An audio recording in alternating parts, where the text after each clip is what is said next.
Bien, bonsoir à toutes et à tous et bienvenue pour cette première de Questions publiques. Questions publiques est un rendez-vous mensuel que le Club de la presse de Bretagne, en partenariat avec le Forum du Livre, bonsoir Patrick Rioux, et Sciences Po Rennes, bonsoir Chiara. Bonsoir.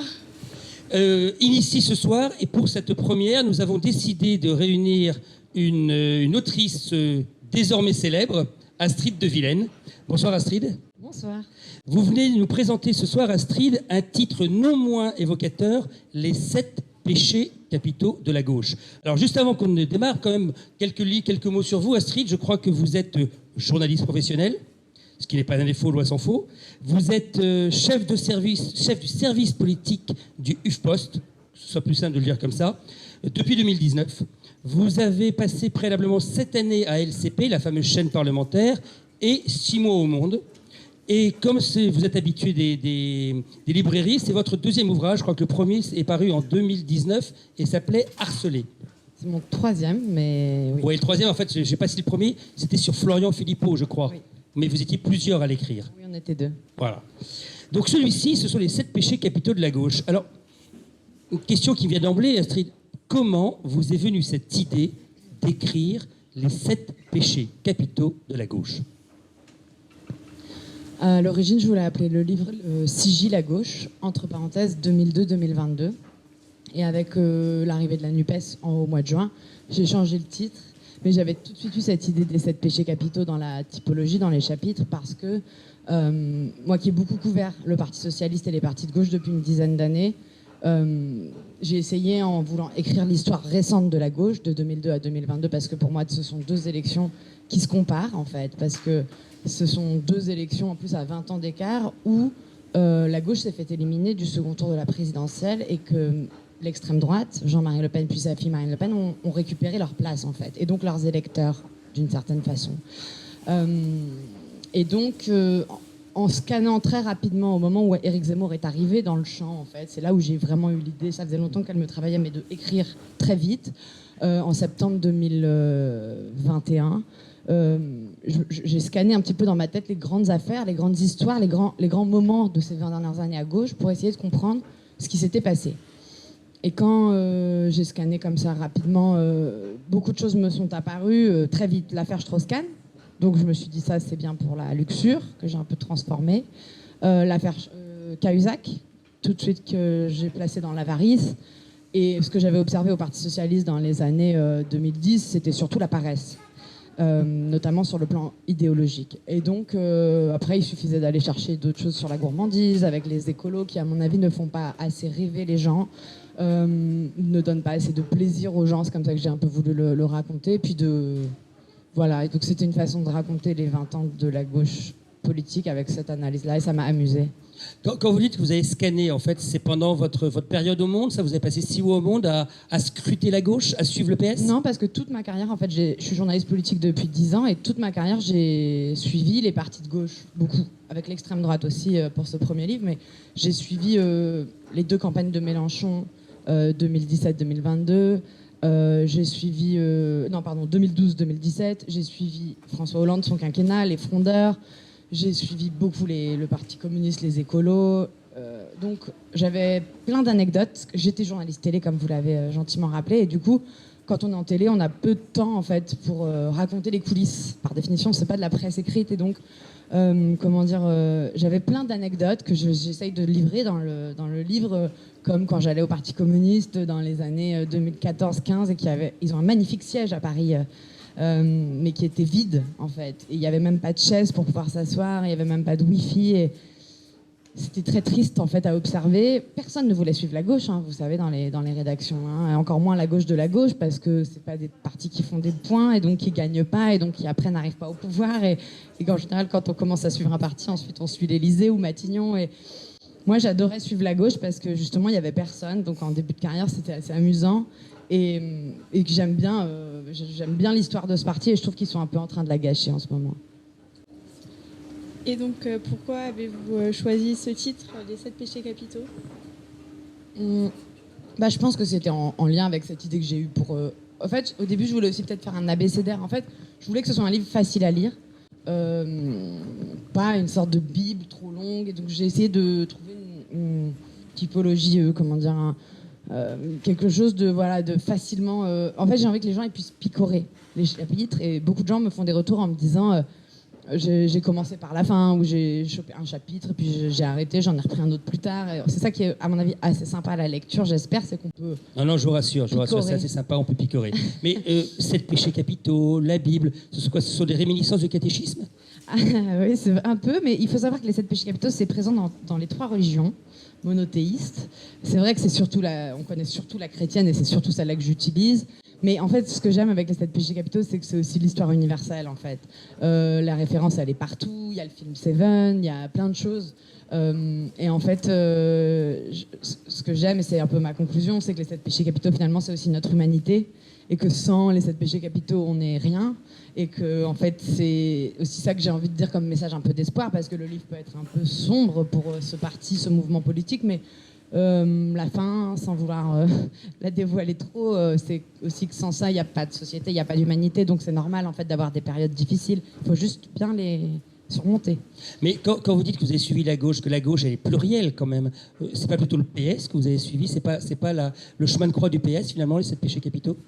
Il est très présent, mais pour moi pas seulement, parce que c'est évident que c'est le PS qui est mort. D'ailleurs, l'image, la rose fanée, j'y tenais parce que c'est le PS qui a gouverné, c'est le PS qui emporte une grande responsabilité, mais pas seulement, parce qu'en fait, le PS, il est mort depuis 2017. Benoît Hamon, avec ses 6%, c'est loin s'en faut. Enfin, c'est pas du tout le responsable du moment, à mon avis, le seul responsable du tout. Mais je veux dire, à partir de cette année-là, la gauche n'a fait que s'effondrer. En revanche, Mélenchon, lui, a une responsabilité, à mon avis, historique, puisqu'il est passé devant le Parti socialiste. C'était son rêve, son but. Sa vengeance. Sa vengeance, c'est peut-être le problème. Mais il n'a pas, à mon avis, le livre, je l'ai fini en juillet, mais la période récente me donne, à mon avis, raison sur le titre Sigil à gauche, parce qu'en fait, ils ont essayé de ressusciter avec la NUPES en mai. Mais là, ce qu'est en train de faire Jean-Luc Mélenchon, à mon avis, il est en train de faire une politique de la terre brûlée. Il est en train de casser tout ce qu'il avait essayé de construire. Donc, je crois que là, il a une responsabilité. Et moi, comme je l'ai beaucoup suivi, j'aime bien ce personnage presque historique. Et je voulais un peu raconter aussi cette période parce qu'elle est intéressante. Et moi, j'aime bien aussi l'union de la gauche. Et donc, et les écolos qui ont quand même une responsabilité immense dans cette période où le vent, entre guillemets, malheureusement, est avec eux. C'est-à-dire que ils ont tout pour réussir. Sauf peut-être une tête de gondole. Pas que. Ils n'ont pas de militants non plus, et à mon avis, ils n'ont pas bossé leur programme. Mais alors, vous dites la gauche, mais finalement, le problème de la gauche, c'est peut-être qu'elle symbolise plus l'espoir, tout simplement, non? Oui, je suis d'accord, mais alors là-dessus, je pense que François Hollande, le quinquennat Hollande, porte une grosse part de responsabilité. Et François Hollande était à gauche? Oui, ouais, je crois. François Hollande, en 2012, il est élu avec un immense espoir. C'est pas que l'anti-sarkozysme, à mon avis, qui le fait gagner. C'est aussi le changement, c'est maintenant, mon ennemi, c'est la finance.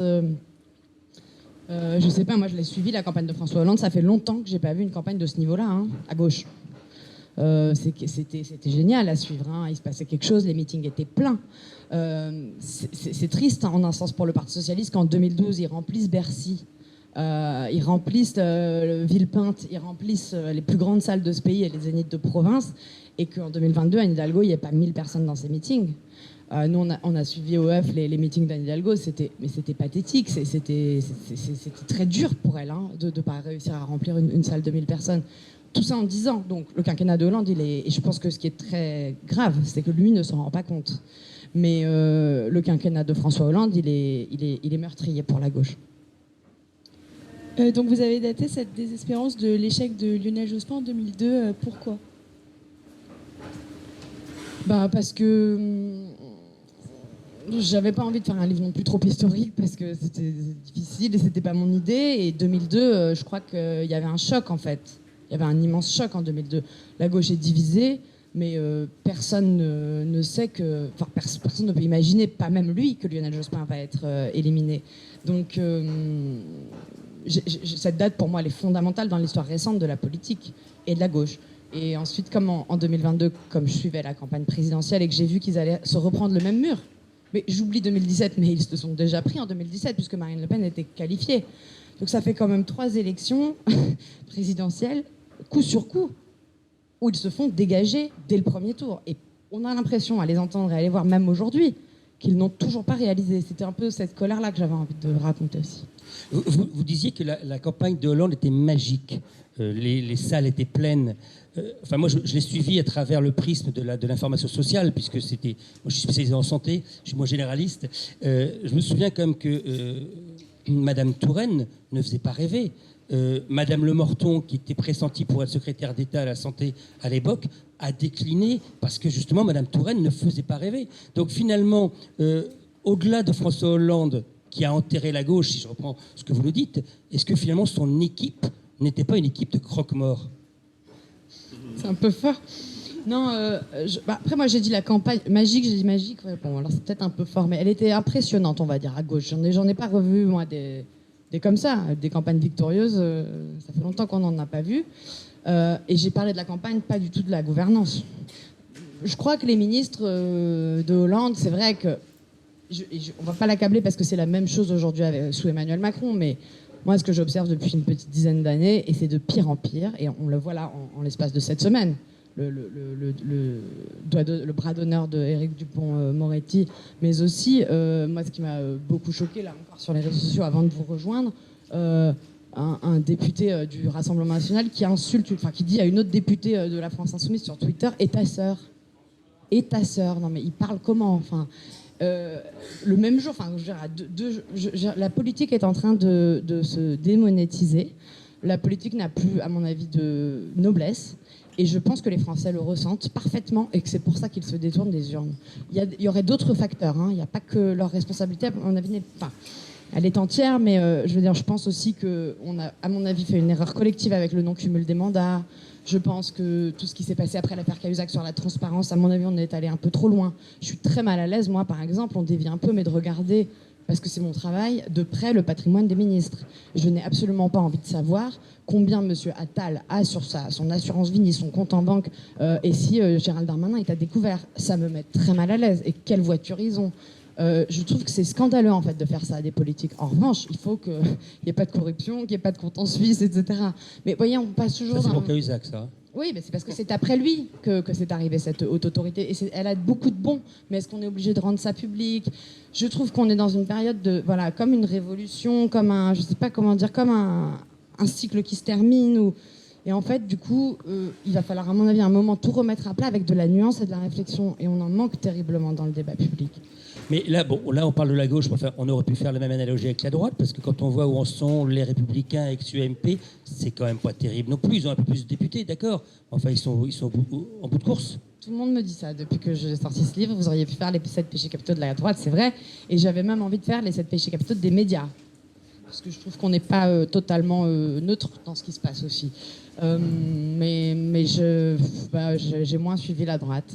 Peut-être les médias une prochaine fois. Mais... Alors, vous venez de dire qu'en fait, le système était à bout de souffle un petit peu. Donc finalement, c'est notre système institutionnel, constitutionnel. Vous avez évoqué Jean-Luc Mélenchon tout à l'heure. Est-ce que ça veut dire que la 6e République doit arriver? Je suis pas sûre que... Enfin, je trouve que ces institutions-là, elles méritent d'être sans doute réformées. Pourquoi pas d'aller dans une 6e République? La 5e République à l'âge de la retraite, pourquoi pas? Mais... Je ne parlais pas de retraite, ça fâche à Rennes. Pardon. Mais je trouve pas... Enfin, je crois pas que la crise qu'on vive soit institutionnelle, bien au contraire. La crise qu'on vit, elle montre que les institutions du général de Gaulle, elles fonctionnent à merveille. Et on le voit avec les retraites. On a une assemblée avec 100 majorités qui arrive à faire passer des textes. On a un Sénat qui joue son rôle plus que jamais, alors que quand moi j'étais à Sciences Po, le débat principal, quand on faisait des joutes oratoires, c'était faut-il supprimer le Sénat? Chaque année, on avait le droit à ça au grand oral. Et on voit que le Sénat a une importance immense, notamment depuis l'affaire Benalla d'ailleurs, où il a joué un grand rôle dans sa commission d'enquête. Donc, non, les institutions vont pas trop mal, je trouve.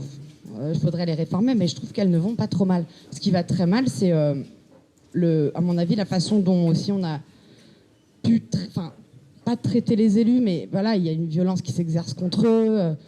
Je vais souvent sur le terrain parce que j'en ai besoin, parce que quand on est journaliste Parisiens, on est très vite enfermé dans le 7e arrondissement entre l'Élysée et Matignon, ce qui est pas très loin, et des ministères qui sont tous à peu près dans 2 arrondissements près de la Seine, très huppés.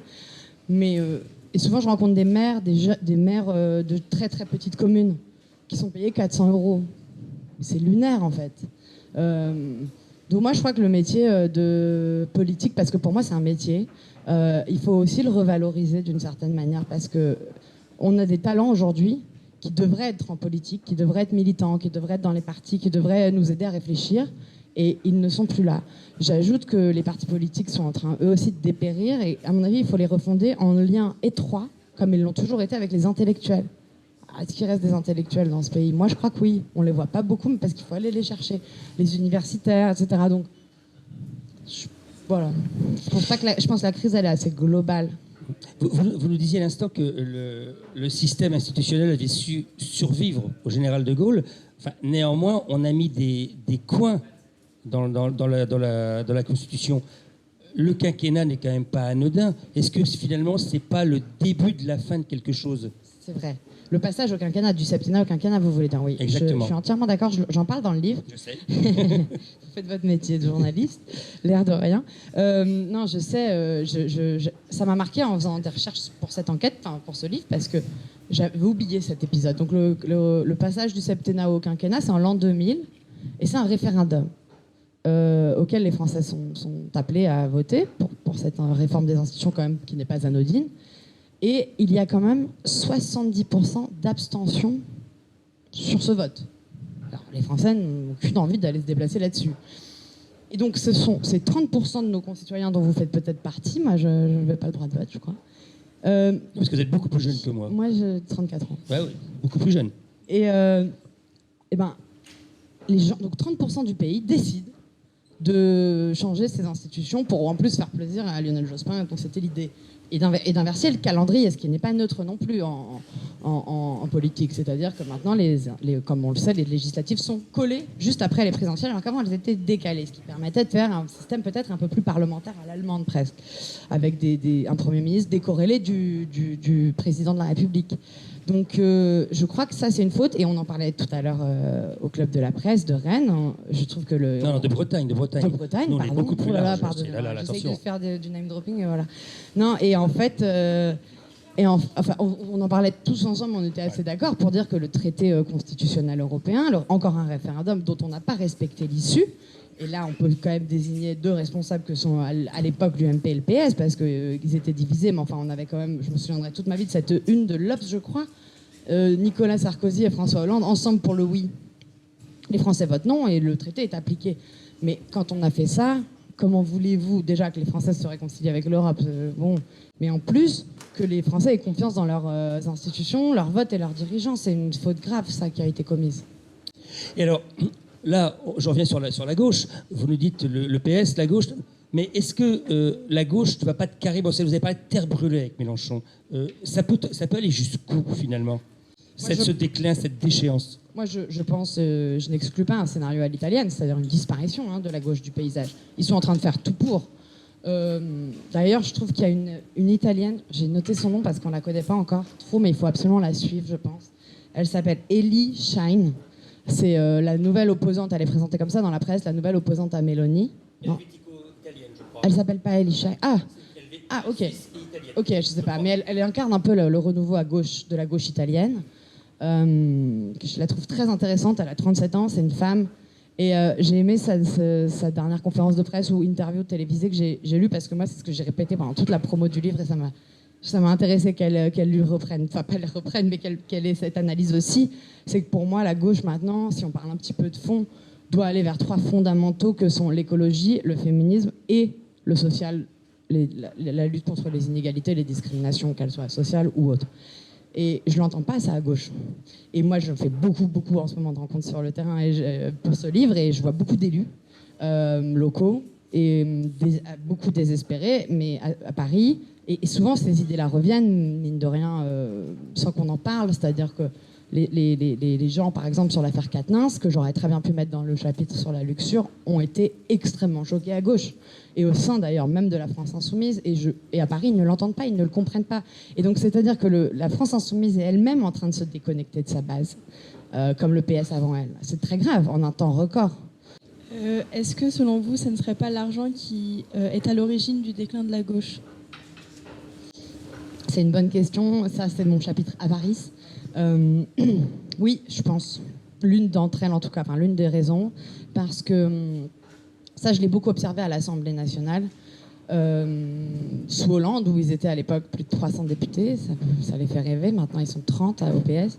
Il y a eu toute une génération Hollande d'élus, en fait, qui avaient 30, 40, max 50 ans en 2012, et qui étaient parfois des élus locaux. Olivier Véran faisait partie de ceux-là, Thomas Thévenoud, ils étaient nombreux, une petite bande comme ça, Édouard Dorian-Sipa, il y avait un peu de différents profils, mais je me souviens très bien donc ils étaient jeunes, nouveaux, ils venaient souvent de province, et ils auraient pu incarner quelque chose à mon avis. Et en fait, pour moi, ils ont très vite repris les travers en fait, de ce que j'appelle l'embourgeoisement du politique et du député, qui est très très fréquent, qu'on voit déjà d'ailleurs dans les archives sur la Révolution française. Et en fait, par exemple, sur l'affaire Thévenoud, donc ce ministre qui a dû démissionner pour phobie administrative, terme qu'il a déposé quand même, et qu'il a pensé à déposer à l'INPI, parce qu'il en était très fier et dont il a fait un livre après, n'avait pas payé ses impôts. Et moi, je me souviens, j'étais dans les couloirs de l'Assemblée, et le débat du moment, qui a duré plusieurs semaines, c'était Thomas Thévenoud doit démissionner également de l'Assemblée nationale. Et il a refusé. Et c'est marrant, l'histoire se répète, comme Quatennens, comme plein d'autres. Il a refusé de démissionner, et je me souviens qu'on était avec des journalistes et on demandait à cette petite bande de députés mais pourquoi ils démissionnent pas en fait, enfin, c'est pas possible, c'est pas des nouvelles pratiques quand on a voulu la République exemplaire, etc. Et il y en a un qui m'a répondu, il faut bien qu'il bouffe, il a 2 filles à nourrir. Et je vous avoue que cette phrase, en fait, elle m'est restée. Et ça, typiquement, je pouvais pas la raconter en télé, c'était du off et tout ça, mais là, je l'ai dit dans le livre avec d'autres parce que pour moi, ça dit quelque chose de la déconnexion, parce qu'ils savent pas quand on sait le salaire d'un député et que, Il y a le salaire et puis ce qu'il coûte. Ouais, et puis en fait, ils savent pas ce que c'est en fait d'avoir des enfants à nourrir. Ils savent plus ce que c'est. Mais justement, c'est pour ça que j'ai pas voulu vous reprendre tout à l'heure, mais quand vous dites que la politique c'est un métier, moi ça me choque un peu. Je sais, j'ai fait exprès. Ah oui, je m'en doute. La politique, c'est avant tout une vocation, je crois. Et est-ce que finalement, on n'a pas aujourd'hui des technos de la politique qui en ont fait un métier, qui ont coupé le lien originel avec le terrain, j'ai envie de dire avec le peuple? Oui, mais alors, si on reste sur la métaphore chrétienne, si c'est une vocation, par exemple, d'être prêtre, est-ce que prêtre, c'est un métier? Oui, hein. Tous les matins, il se réveille, tous les matins, il va... je ne sais pas très bien ce qu'il fait d'ailleurs de sa journée, mais enfin, j'ai l'impression que c'est un métier quand même. Mais moi, je trouve que, moi, j'aime bien dire que c'est un métier parce que j'en ai assez d'entendre que c'est pas un métier. Et je trouve que la Macronie nous démontre qu'il faut que ce soit un métier. On étudie ça à Sciences Po, que le fait d'avoir un métier autre, par exemple prof, médecin, c'est pas pour ça que vous faites un bon ministre de l'éducation ou de la santé. Et pardon, mais on le voit aujourd'hui. On l'a vu avec Kouchner. On a les deux. On a les deux ministres en charge de ces thématiques qui sont censées être les thématiques phares de Emmanuel Macron pour son second quinquennat. On ne le voit pas trop d'ailleurs pour l'instant. L'éducation nationale et la santé sont incarnées au gouvernement par un prof, Pape Ndiaye, et un médecin, François Braun. Malheureusement, ça ne se passe pas très bien pour eux, sans vouloir les accabler. On ne les voit pas, on ne les entend pas, ils ne portent pas leur politique. Et pour moi, par exemple, l'un des petit talent du gouvernement à suivre, c'est Gabriel Attal. Typiquement, Gabriel Attal, c'est un politique. Depuis toute sa vie, son premier stage, il l'a fait chez votre copine Marisol Touraine. Et il a appris ce que c'était que le Parlement en étant conseiller parlementaire. C'est technique. Moi, quand j'ai vu arriver les macronistes à l'Assemblée en 2017, franchement, j'avais peur pour eux. Ils venaient tous de boîtes, ils venaient de chez L'Oréal, de je ne sais où. C'est pas le même métier d'être député. Non. C'est vachement dur d'être député. Moi, au bout de 7 ans de Parlement, à suivre tous les jours, tous les débats, toutes les commissions, j'ai encore des lacunes, je suis encore avec mon règlement. C'est très compliqué, c'est technique. C'est très technique. Et pour moi, en fait, on peut avoir des idées d'où qu'on vienne, et c'est très bien. Et moi, j'exagère un peu exprès, mais en vrai, je suis très contente qu'il y ait eu ce renouvellement. Ça fait du bien. Il n'était pas du tout... C'était pas un renouvellement... sur les catégories sociales, non.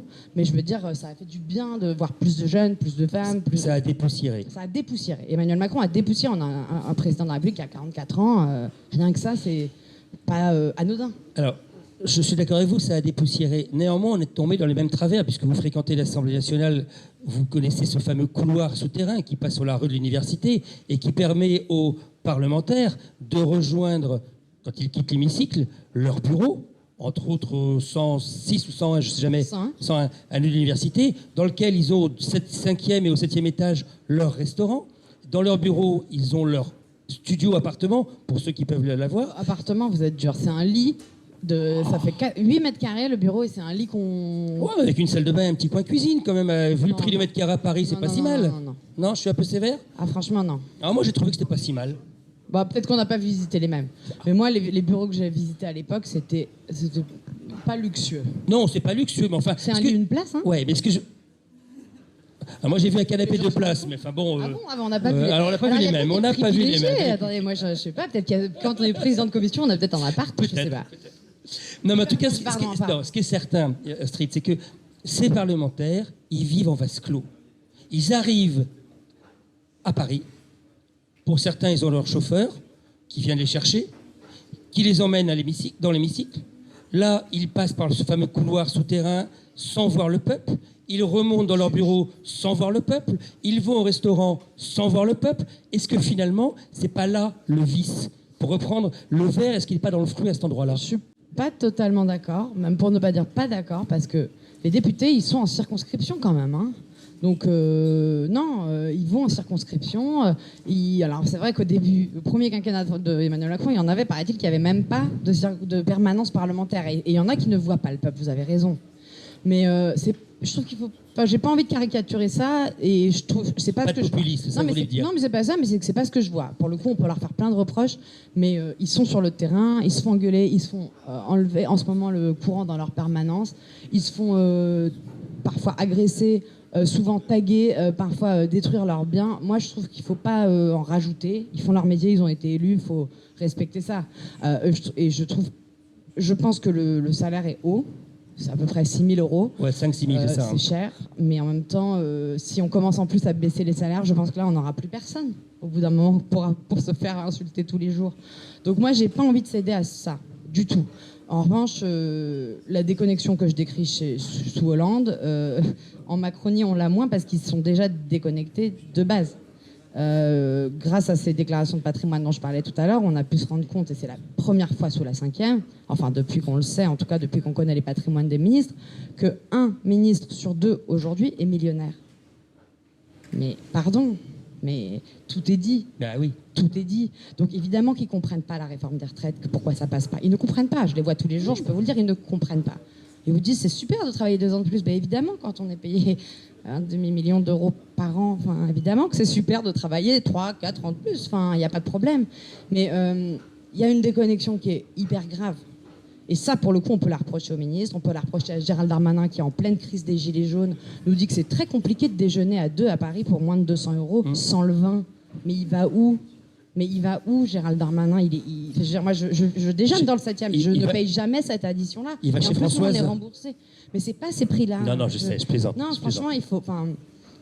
Moi, honnêtement, ça m'émeut, ce sujet-là, parce que je trouve ça triste. Et je pense que les gens, ils ont raison de se détourner de la politique quand ils voient ça.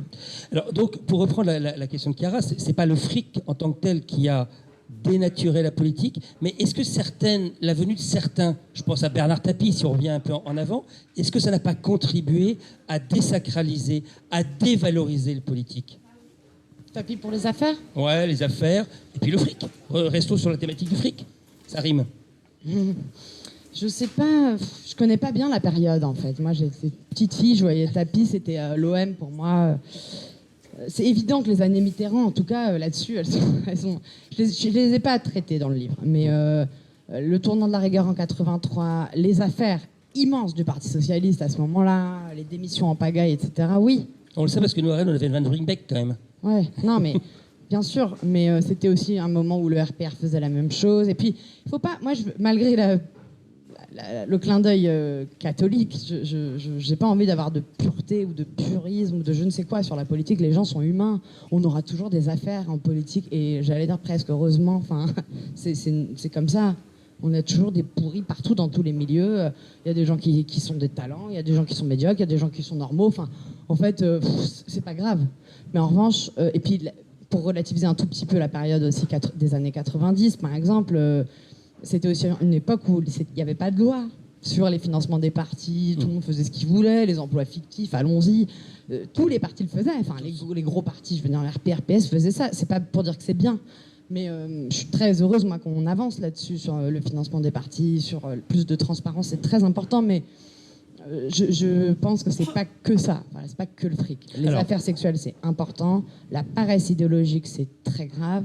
Aujourd'hui, quand vous demandez à un député ou une députée écolo comment on fait en fait pour faire la transition climatique, moi j'ai pas compris. Surtout quand je me déplace d'ailleurs en province, j'arrive sur ces zones industrielles que j'aime pas trop, où vous avez des parkings, des McDo, des voitures, des supermarchés, et quand vous rentrez dans le supermarché, il y a du plastique partout. Mais vous vous dites, on va jamais y arriver. Enfin, moi, Et quand vous demandez à un député écolo, c'est son métier, hein, du coup, de faire de la politique et de réfléchir aux idées. Qu'est-ce qu'on fait avec ça ? Qu'est-ce qu'on fait pour le paysan qui utilise du glyphosate depuis toujours? Il ne sait pas faire autrement et vous l'aidez pas. Qu'est-ce qu'on fait pour le type qui a besoin de sa voiture? Qu'est-ce qu'on fait pour les gens qui ont... en fait, ils ne savent pas vous répondre. Et vous savez ce qu'ils vous répondent? Ils vous disent, on va développer les pistes cyclables dans les villes. Ah bah super, bah là, la planète va s'en porter beaucoup mieux. Donc non, enfin, ça ne va pas, en fait. Et moi, la paresse, c'est le chapitre qui m'a convaincu d'écrire ce livre. Parce que c'est grave quand on a ces salaires-là, pour le coup, de ne pas travailler. Alors, on a vu l'avarice, on a vu la paresse.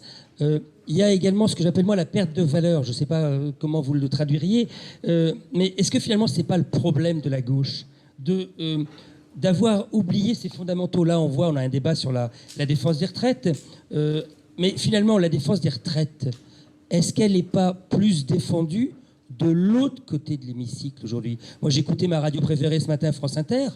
J'entendais Marine Le Pen. J'étais effaré de voir qu'elle parlait plus au peuple que les technos du PS. Oui, bah... Attention, je n'ai pas fait l'apologie. Non, mais c'est la thèse du livre de dire que Marine Le Pen a récupéré les... Enfin, c'est pas ma thèse d'ailleurs, c'est un fait que Marine Le Pen a récupéré l'électorat populaire. Et c'est, à mon avis, l'une aussi des grandes fautes de la gauche.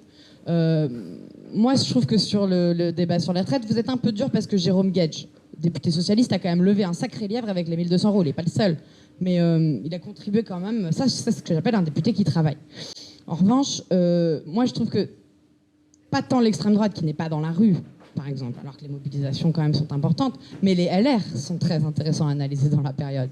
Parce qu'en fait, les quelques avancées sociales qu'on a pu obtenir dans cette réforme sont quand même dues à Aurélien Pradié et Éric Ciotti sur les 64 ans. C'est-à-dire que la droite, vous vous rendez compte dans quel niveau politique on est à mon avis, complètement... c'est même plus de la recomposition, c'est qu'on est complètement paumé collectivement, je pense. Enfin, moi c'est mon métier d'analyser, je ne sais pas analyser. Pourquoi c'est la droite qui a défendu toute sa vie les 65 ans et qui aujourd'hui obtient d'Emmanuel Macron, qui est à sa gauche, que finalement on ne va pas travailler 65 ans mais 64 ans. Je comprends pas. Je comprends pas. Je n'ai pas l'explication. Comment ça se fait que ce soit Aurélien Pradié, député du Lot, qui est important je pense dans la période, qui obtiennent que les gens qui ont commencé à travailler à 20 ans, finalement c'est bon, ils ne vont pas avoir à faire 44 annuités. Mais qu'est-ce que c'est que cette histoire? Et où est la gauche là-dedans? Bon, la gauche s'oppose, elle a raison. Elle ne va pas commencer à négocier des bouts de choses. Mais c'est drôle à observer en tout cas. Est-ce que ça ne serait pas l'incapacité de certains donc, à gauche à s'indigner qui est également à l'origine de ce déclin? Justement, l'époque est à l'indignation et ça me fatigue un peu. Louis Pourtant, Boyard... c'était un magnifique bouquin, indignez-vous. Magnifique, oui, c'est vrai. Court, mais magnifique. Je ne sais pas si l'indignation qu'on voit dans l'hémicycle aujourd'hui, il en serait heureux, et celle peut-être. On ne peut pas parler à sa place. Mais, et à son âme. Ouais. Il nous manque. Non, mais en vrai, regardez, prenons les deux indignados en ce moment, ou les trois à gauche. Qui y a? Sandrine Rousseau, Louis Boyard, François Ruffin. On ne peut pas dire de mal de François Ruffin, c'est un confrère. Non, mais sans dire de mal. Blague Sans à dire part. de mal. Moi, je critique pas. C'est pas pour critiquer, c'est juste pour expliquer. Enfin, si ça, c'est de l'indignation, j'en suis pas sûre. Mais si ça, c'est de l'indignation, je suis pas sûre qu'elle conduise au pouvoir. C'est tout ce que je veux dire. Et alors, aujourd'hui, Chiara vient de l'évoquer également, incapacité de la gauche de s'indigner, mais finalement, l'émergence du populisme d'un populisme. J'aime pas trop le terme parce que je trouve ça un peu limitant. Mais est-ce que finalement, c'est pas tout simplement la traduction d'une élite, la traduction d'une gauche des élites, la traduction d'une coupure avec le peuple? Je serais tenté de dire, pardon pour l'expression, mais avec les petites gens. Moi, ce que je voulais quand même rajouter là-dessus, et je pense que c'est pas négligeable pour le renouvellement des élites, parce que c'est pas un gros mot d'être une élite pour moi, hein, mais en revanche, ce que j'ai trouvé intéressant dans la France Insoumise et ses 75 députés, c'est les profils qu'elle a apportés à l'Assemblée que moi j'avais jamais vus. Rachel Kay, qui est femme de ménage, qui avait beaucoup œuvré à la grève de l'Ibis des Batignolles. Il y a une ouvrière agricole. Aide-soignante. Aide-soignante. Ça, c'est assez fabuleux à voir. Parce que ça, c'est important. Donc moi, je trouve pas que, par exemple, la France Insoumise, on ne peut pas dire qu'ils soient des élites. Non, ils sont très proches du peuple et même ils incarnent le peuple pour certains à l'Assemblée. Et ça, c'est bien. Et ça, c'est rare. Mais la France Insoumise, c'était ce qu'on appelait autrefois l'extrême gauche. Gauche radicale, moi je dis. Mais, gauche radicale. Oui. Oui, bien sûr. On le voit. Hein. Ah oui. Donc ça veut dire que la gauche n'existe plus. Est-ce que le Parti communiste est à gauche? À gauche de quoi? Il est à gauche de tout le monde. Non, ils sont à gauche. Enfin, oui, bien. Pour moi, alors, pour préciser peut-être, pour moi, dans ce livre, j'ai pris 4 partis. Ouais. J'ai pris, pour aller de la gauche à la droite, j'ai pris le Parti communiste, la France insoumise, les écolos et le PS. Donc je mets tout ça dans la gauche. Et j'aime autant qu'ils s'unissent. Oui, moi, on va prendre quelques questions du public, parce que moi, je pose trop de questions. Allez-y. Vous vous présentez juste et vous posez votre question. Je suis quand même assez horripilé quand j'écoute un débat à la télévision. Vous avez à peu près 5 personnes du même avis, et toujours du bon avis, hein, entre guillemets, et un autre en face à qui on coupe la parole en permanence, un animateur qui revient dessus, un expert, soi-disant expert, qui vient vous expliquer ce qu'il faut comprendre, ce qui est bien, ce qui n'est pas bien. Alors, je sais bien que le pouvoir, par contre, c'est effectivement derrière, c'est que les gens se méfient tellement qu'ils vont les écouter un peu n'importe qui. C'est plus du tout structuré. Mais le débat, il est quand même difficile. On ne remet pas en question des totems. La construction de l'Europe, comment elle s'est effectuée. Si vous dites ça, vous êtes un affreux nationaliste, un fasciste et tout ce que vous voulez. Or, elle s'est construite d'une certaine façon. Il y a des règles, elles sont ordolibérales. Ça, on ne doit pas y revenir, mais qu'est-ce qu'on peut faire dans ces cas-là? On n'a plus de pouvoir du tout monétaire ou quoi que ce soit pour agir. Donc, vous êtes en train de faire du blabla devant les personnes. Et ça déçoit derrière, parce que quand il faut prendre des décisions, ben oui, là, on est confronté aux réalités. Vous n'avez jamais analysé les réalités avant? Et Marine Le Pen est très, très marrante de ce côté-là. Enfin, ça ne me fait pas marrer qu'elle soit montée comme ça, mais elle sait très bien utiliser ça. C'est une personne feignante, incompétente. Et ça, elle l'a prouvé dans un débat avec Macron, à quel point elle pouvait se planter. Et ça marche parce qu'elle va serrer les mains sur les lieux qui ont abandonné tout le monde et se montre comme ça. Je suis comme vous. Merci, j'aime bien cette question, surtout rabat-joie. C'est vrai.